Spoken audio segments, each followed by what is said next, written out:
وعلیکم السلام ورحمۃ اللہ وبرکاتہ۔ اللہ رب العالمین خیر و عافیت میں رکھے۔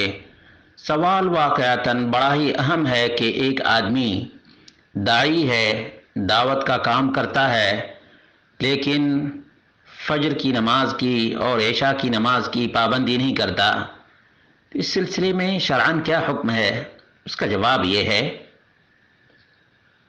کہ اللہ رب العالمین نے فرمایا لما تقولون ما لا تفعلون، تم ایسی بات کیوں کرتے ہو جس پر خود ہی تمہارا عمل نہیں ہے۔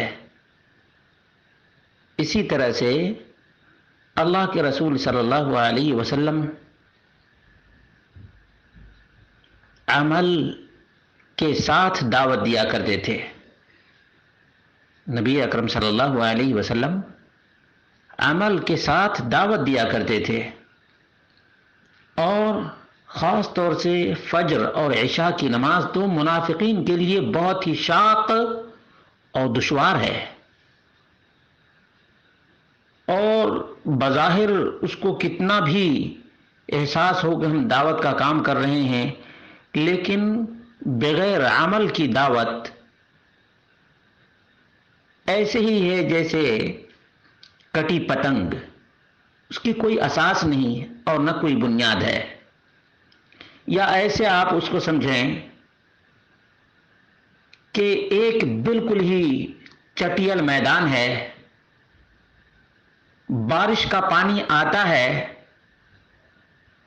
اور اس بارش کے پانی سے بھی اس زمین کو کوئی اثر نہیں ہوتا، البتہ اس پانی سے دوسرے لوگ استفادہ کر لیتے ہیں، لیکن وہ زمین جس پر بارش کے پانی گرتے ہیں یا جمع ہوتے ہیں، اس زمین سے کوئی پیداوار نہیں اور نہ کوئی اس سے فصل اگتی ہے، بلکہ زمین پہ پانی گرتا ہے اور بہہ کر چلا جاتا ہے، بہہ کر چلا جاتا ہے۔ ایسے ہی ایسے داعیوں کا حال ہے۔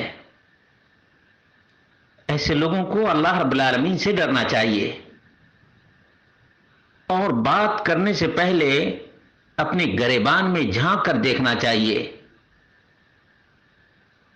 کہ جس چیز کی وہ دعوت دے رہا ہے کیا خود اس پر عمل پیرا ہے؟ کل وہ قیامت کے دن کیا جواب دے گا؟ دنیا میں تو واہ واہی بہت سے لوگ لوٹتے ہیں، اور بہت سے لوگ واہ واہی لوٹ کر چلے بھی گئے، آئندہ بھی اس قسم کے لوگ ہوں گے واہ واہی لوٹنے والے، لیکن اصل مقصد تو تقویٰ ہے، پرہیزگاری ہے، اور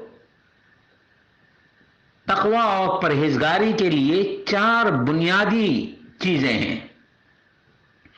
العمل بالتنزیل، وحی الہی کے مطابق عمل کرنا، والقناعۃ بالقلیل، تھوڑے پہ قناعت اختیار کر لینا،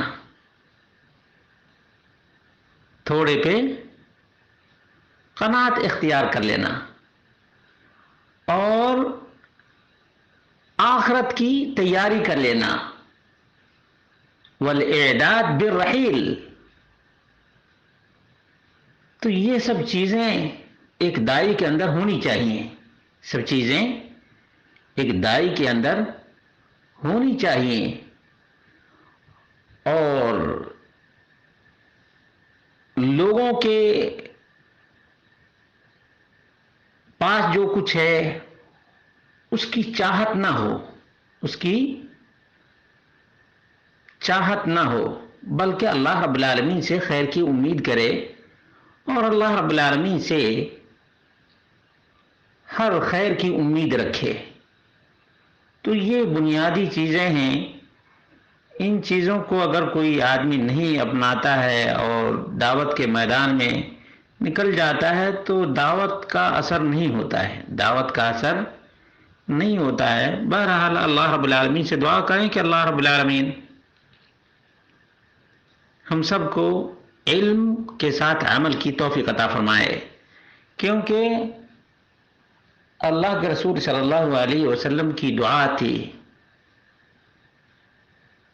علما نافعا، علما نافعا، اللہ رب العالمین نفع بخش علم عطا فرما۔ علم نافع کیا ہے؟ علم نافع یہی ہے کہ آدمی کو جو کچھ علم ملا ہے اس کے مطابق عمل کرے، نفع بخش علم ہو۔